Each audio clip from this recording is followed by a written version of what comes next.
حبايبي الزملكاوية، مساء الفل على الكل. أولا مبروك، مبروك على الفوز المستحق. مبروك لأعظم جمهور ورا فرقته في كل وقت وفي كل لحظة. ما بيهنش لاعب، ما بيهنش فرقته. مدير فني يجي مدير فني يمشي، هو بيشجع فريقه، هو بيحب اللون الأبيض اللي بخطين حمر. تحية ليهم، تحية للعيبة المحترمة اللي لما بنسمع ان النادي المنافس بيدفع ملايين وفلوس واعلانات و ومش بيدوا ومش بيلعبوا وبيستنوا ايه المقابل. ده مشي من الزمالك علشان المقابل كذا، وده قبل كده مشي وراح فين عشان. لكن لعيبه الزمالك الرجاله اللي لما تعرف ان هم بيقعدوا بالشهور ما بياخدوش مستحقات، لكن بينزل يموت نفسه في الملعب. وهو ده اللي انا عايزه اوصله لكم.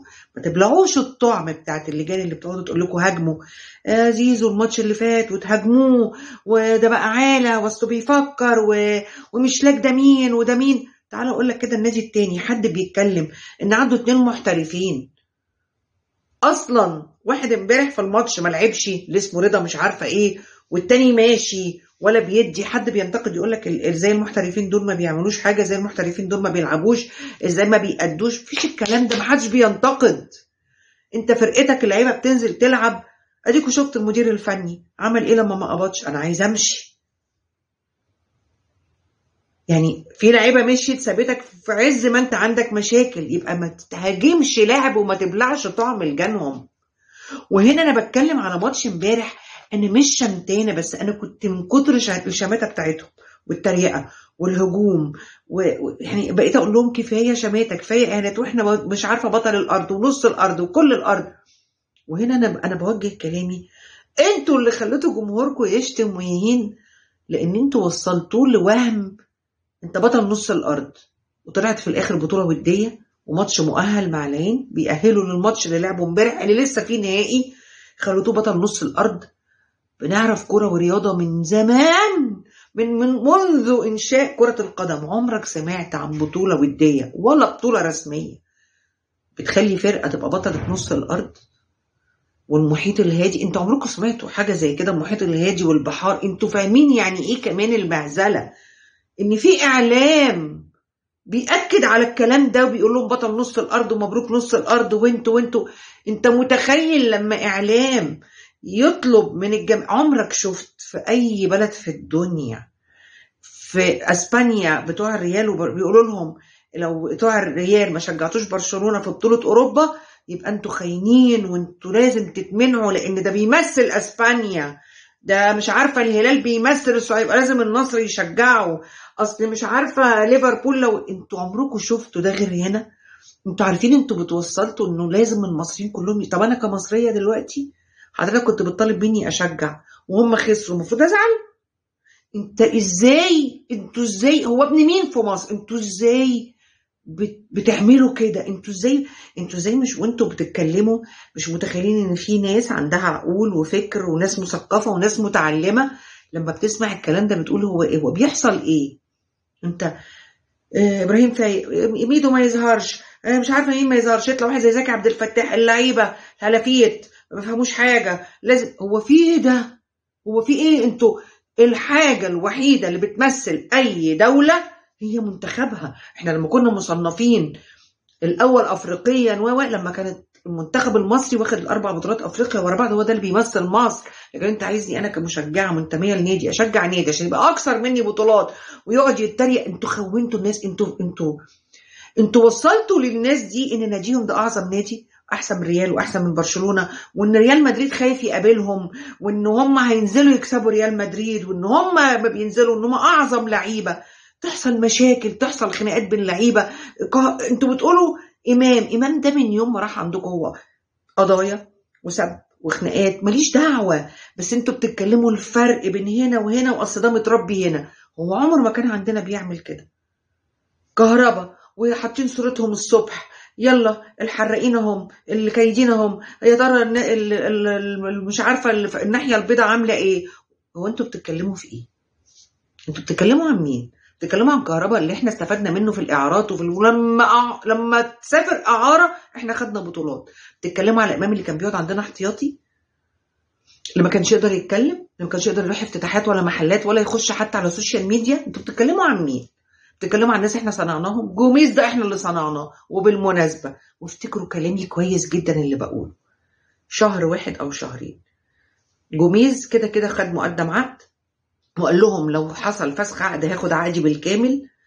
هيقعد شهر بالظبط، وبعدين يقول لك لسوء النتائج ولانه النادي بيخسر ففسخنا العقد، وهياخد الشرط الجزائي، وطبعا هياخد ال 200,000 دولار المرتب الشهري، وهياخد فلوس ما شاء الله يطلع له كده بايه، ب 2 مليون دولار. وبعدين هيقول لك النادي المنافس بيفاوضوا. على فكره هو ما خدوش من الزمالك، هو خده من الفتح، زي ما خد امام من ميتلاند، وزي ما خد كهربا من النادي المجهول الهويه اللي انا اصلا مش فاكره اسمه، اللي هو من ساعتها اتقفل، زي ما خدوا اوجستي. يا جماعه انتوا بتسرقوا مجهود. انتوا طول عمركم لعيبه من الاسماعيلي، لعيبه من هنا، لعيبه من هنا. عمر كمال عبد الواحد كنتوا عارفين انه زملكاوي وهتاخدوه، كنتوا عايزين ساعتها في وقت من الاوقات احمد رفعت، ولما قال مش هروح الولد فضل مش عارفه ايه.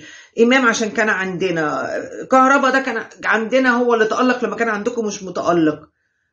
انا بقول لكم جوميز مش جوميز راجع للنادي ده، وابقوا افتكروا كلامي، افتكروا كلامي. هم ما عندهمش الفكر اللي يكتشفوا فيها حد. حتى المدير الفني لما بيجي بيبقى بطل، بيبقى صناعة اعلامهم، بيعرفوا ازاي ياخدوا جمهورهم، وجمهورهم مش مقصر. يعني النهارده لو فتحت صفحاتهم هتلاقي كل، والله العظيم، بوست واحد بنفس الصورة بنفس التعليق. خالد مرتجي بيبوس راس حسن حمدي، يقول لك دي التربية، هي دي المبادئ. شفتوا خدوا الناس بياخدوهم في سكة تانية خالص. التربية كلهم البوست شايفاه في نفس الوقت بنفس الصيغه بنفس الصوره في وقت واحد، اللي هو عارفين احنا بناخد جمهورنا لسكه ايه، مبادئ والتربيه. وشفتوا بيعملوا ايه، وده نادي رئيس سابق لكن بنعمل فيه ايه. وطب ومحمود طاهر بتدعوه في اي مباراه؟ ده انا سمعت مش عارفه كان مين لاعب بيقول لك اصل انا قالوا لي طالما انت كنت بتأيد محمود طاهر عمرك ما هتخش النادي ولا تمسك حاجه في النادي. هو انتوا يا جماعة الخير، يا جماعة الخير، مفيش حاجة اسمها بطولة نص أرض وربع أرض وتمن أرض وأنا نفسي أفهم إزاي ما بتحاسبوش البرامج والإعلاميين اللي بيطلعوا يقولوا كده. إزاي بتخليهم يقولوا على حاجة هي مش حقيقية، إنه مفيش بطولة بتخلي نادي هو بطل الأرض ونص الأرض وربع ولا والمحيط دي. أنا أول مرة أسمع الحاجات ده. هل أنتوا وثقتوا بقى الأرض والمحيط في الشهر العقاري ولا كده؟ انا عارفه اسمه ايه، شكشوكه ولا بشتوكه ده هياخدها ولا مين ولا ايه ولا ازاي؟ والشماته لما شيكابالا ضيع عايز ياخد اللقطه يا نحس، وفضلتوا يعني تهاجموا اللاعب. بصوا جماهير الزمالك كانت عامله ايه، قالوا له فداك بطوله، انت طول عمرك رمز من رموز الزمالك واسطوره من اساطير الزمالك اللي اتربى تحت مدرجات النادي. بصوا انتوا بتعملوا ايه في شناوي اللي ياما شال فرقتهم، بيهاجموه بيشتموه. مش ده الفولت العالي الكياد الحراق اللي مش عارفه ايه، بتشتموه بتقولوا مش هنشجع. هناك فرق سنين ضوئية بين جماهير بتشجع كورة ولعيبة بتلعب عشان تفرح جماهيرها، مش عشان فلوس ولا إعلانات ولا مواد ولا أي حاجة. فرق كبير جدا. وبعدين تيجي تكسب بطولة السوبر أفريقيا السوق كسبته بضربات الجزاء، يجوا يكسبوك في السوبر المصري كمان مش في 5 ضربات، ب7 ضربات، يبقى حلال. يقول لك أصل ضربات الجزاء دي مش ميزة. طب ما أنت خسرت أهو بسبب ضربات الجزاء. طب بتعيط ليه لما هي ضربات جزاء وزعلان قوي؟ والحلم ومش الحلم، انتوا عليتوا سقف الناس. حرام عليكم، حرام عليكم اللي بتعملوه في عقول ناس، في منهم كتير جدا مش عارف، وفي منهم صغير مش فاهم. تلاقيه مصدق ان في حاجه اسمها نص الارض وربع الارض والمحيط الاطلنطي والمحيط الهادي. والله هتتحاسبوا. ده انا فرحانه ان بقى في مجلس اعلى اعلام زي ابو توكه ده طالع تقول اصل انا لازم شيكا يعتزل دلوقتي والاحسن له انت مالك بالزمالك؟ انت لازم المجلس الاعلى الاعلام اول واحد يعمل عليه سبوت حضرتك. القناه بتاعه النادي دي ال 24 ساعه قاعدين بيتريقوا على الزمالك وبيتهكموا على الزمالك وتهكموا على الحكام ايه ده؟ ايه الصور الغريبه اللي احنا بنشوفها دي؟ ما بتدعوش لمحمود طاهر زي حسن؟ يعني ايه اجتماع رئيس اتحاد الكوره الجديد مع رئيس سابق من النادي بيقول لك بنشوف طلبات النادي ده؟ هو انتوا كل حاجه ليكم متاحه؟ هو انتوا زي الاعلام بيفرش لكم كده الارض؟ يعني عارف انت يعني انت تقول الكلمه هو يفرش وراك. انتوا ازاي؟ بصوا انا بس عايزه اقول حاجه، انا لا شمتانه ولا عايزه اشمت لان انا فاهمه اللعبه. هم ما عندهمش لعيبه كويسه، وعندهم اخطاء كتيره جدا ما حدش بيتكلم عنها، عندهم مشاكل لعيبه جدا، عندهم في اوضه اللبس لعيبه احزاب، ده بيكره ده وده بيحب ده، وكهربا مع امام، وضد ما بيحبوش الشناوي، والشناوي مش عارفه مع مين. فيا جماعه الخير سيبوا الزمالك في حاله. مرحبا بجروس اللي انا متاكده كويس قوي قوي قوي ان القادم احسن، والزمالك يصنع النجوم والمديرين الفنيين، مش هم اللي بيصنعوا الزمالك. وتحيه خاصه لجماهير الزمالك، وتحيه خاصه لافضل لعيبه كره قدم في العالم. ولو سمحتوا ما تبلعوش الطعم وتهاجموا لعيبتكم. واحلى سلام على احلى زملكاويه.